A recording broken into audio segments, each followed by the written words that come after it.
Hey guys, before we kick this one off, I just want to say that, I have reached out to all the winners of my contest giveaway from last week. Fly and Ride actually responded by sending me a Christmas card. I just want to be able to read that on air. I feel like I should share it with you. So let's open that.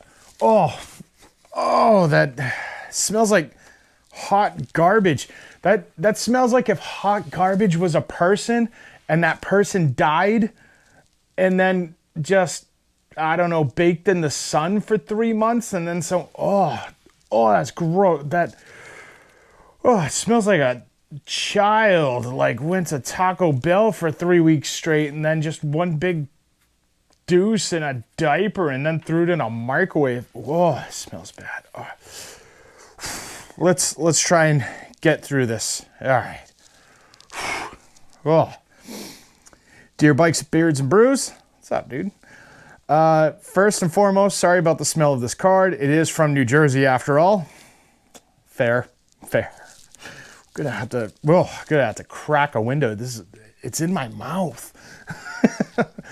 I do appreciate winning third place in your contest. And I would like to say that although you have offered to send me a gift pack, I don't really need anything. I have all that I need this year, so I really appreciate it, but hold on to it. Give it away to somebody else if you'd like. I'm good. Really, the only thing I could think of in life that I could ever need are your sweet exhaust pipes. I know, right? Every morning I wake up and I get on my bike, Sandstorm, and I start it up, and then my wife immediately comes outside and says, "Did you even turn your bike on yet?" It's sad. I cry a little bit every day, shed a tear, just knowing that my bike is far inferior to yours when it comes to the booming thunder of demonic sound that your Cobra exhaust gives off every time you start your bike. Seriously, even down here in New Jersey, every time you turn on your bike in Boston, I get chills and tingles running down my spine. Alas, I don't know if I could ever reach that level of awesomeness, but I will try, and I will hold you as my idol until then. Your friend, Fly and Ride. That was really nice of you, dude. Thank you very much. All right, so I'm gonna go ahead and kick off the intro and go find a gallon of Febreze to bathe in. So yeah, this is Bikes, Beards, and Brews. Well, let's kick that intro.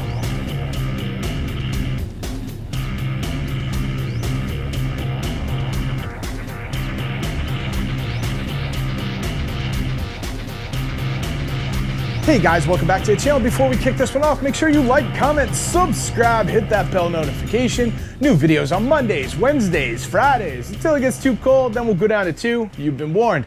Let's get the other stuff out of the way. Want to save 10% on a Cardo communicator? Check my referral link down below. Do you want to support me in all my do-gooderness, like these guys here? Boom! Then you should also check my coffee page down below. And check my GoFundMe link down below. It is for this year's toy drive. Cutoff is December 9th. Show me a little love. Every dollar counts. I'm looking at you. One girl, I'm looking at you too. Let's make this happen. So anyway, let's go ahead and jump into today's subject, which is the Honda Rebel DCT 1100 XYZ LMNOP. I don't know. Who gives a shit? 2023 grinds my gears. Now, seriously, straight out of the gate, honestly, I have nothing against Honda. I like Honda. Honda will never die. You give it an oil change when it needs. Doesn't even matter what you own. Buy a Honda Fleshlight. As long as you give it an oil change when it asks, that thing will never die. So I don't have hatred to the Honda. However, Honda has taken their Rebel 1100 and for 2023, they have literally made it a bagger. Even on their site, they have called it a bagger. This is the bike. That is it. Now this doesn't even make sense because it is called the Rebel 1100T. I'm not quite sure what the T means when you are calling it a bagger. Shouldn't that be a B? I guess the T is for hey guys, if you think this is a bagger, go ahead and tuck your hairy beanbag before getting on this thing because all your friends are going to make fun of you. That's what I'm assuming the T is. Tuck your hairy beanbag. So you now all know that's what the T stands for. Little inside information, you're welcome. So here's the thing.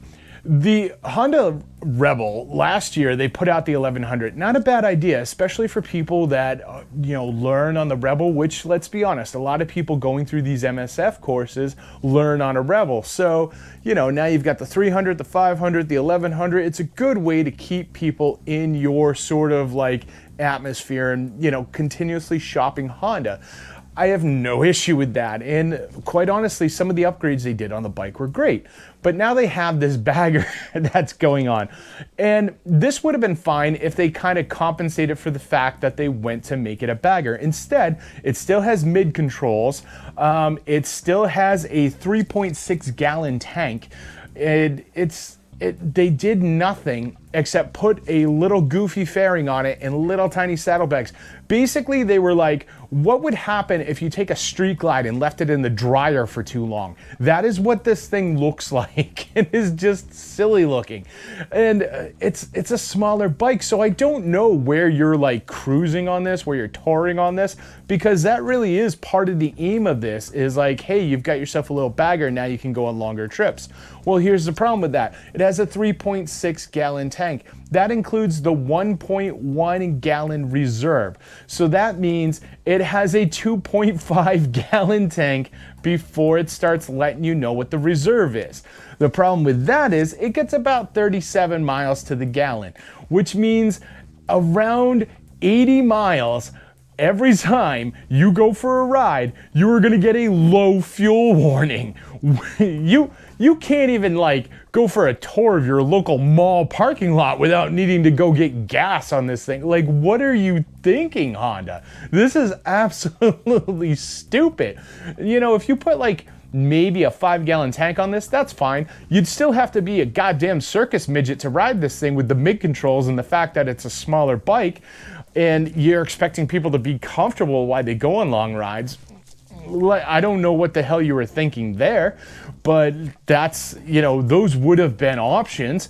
And the bags are pointless. These things are 35 liters, which translates out to about 1.2 cubic feet. So if you look at its older brother, the Harley Street Glide, that has 2.3 cubic feet, which means these bags are literally half the size. And now you have to divide that in half, because like when they tell you, hey, you get 1.2 cubic feet, that is combined.